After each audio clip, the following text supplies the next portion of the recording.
Well, thank you so much for watching Morning Live. And as mentioned in the news, a two-day mourning period is currently underway at Rhodes University after a student who said that she'd been raped on campus allegedly took her own life in Johannesburg at the weekend.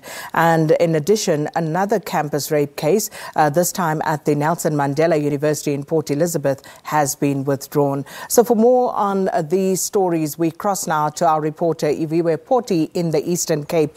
Iviwe, good morning. And you are in Port Elizabeth as we speak to you now. But these two very disturbing stories, but quite a bit of detail emerging around both. So please take us through the details as they stand right now. A very good morning to you too, Sakina. Very chilly morning here in Port Elizabeth.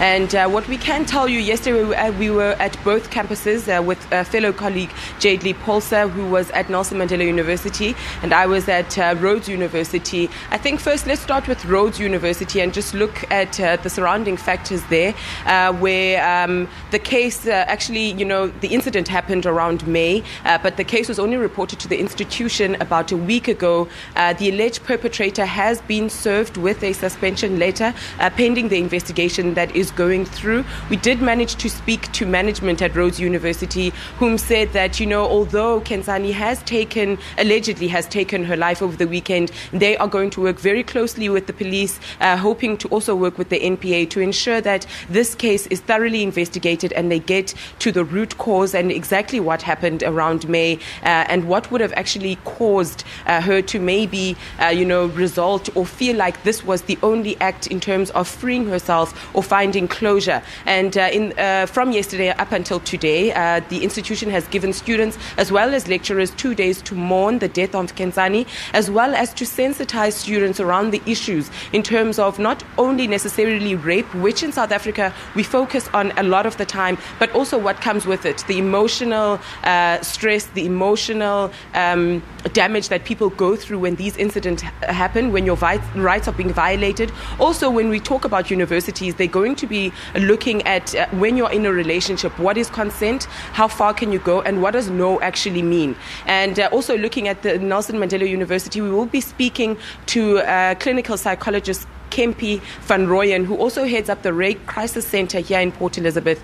He'll be speaking us more in terms of the psychological issues that go with what the students are actually going through, the times that have changed, what happens if you overconsume alcohol, what does no mean, what is consent, what is harassment, what is to pursue, how far can you go when you are pursuing a girl, and what is it when you start actually harassing her, what are the borderlines and what are the thin lines between the two. Also, I think in terms of asking him, we need to ask him what actually goes through one's mind once they've been violated. How easy is it to come out and say, I've been raped, go to a police station, relive that trauma, to retell the story in terms of what happened to you? So I know at the Nelson Mandela Institution yesterday, there was a complete shutdown. Students were picketing in the morning, but they did keep it peaceful. There was a meeting also later in the afternoon yesterday with students and management at Nelson Mandela University saying that although the case has been withdrawn, the institution will still continue with an investigation to look in terms of exactly what happened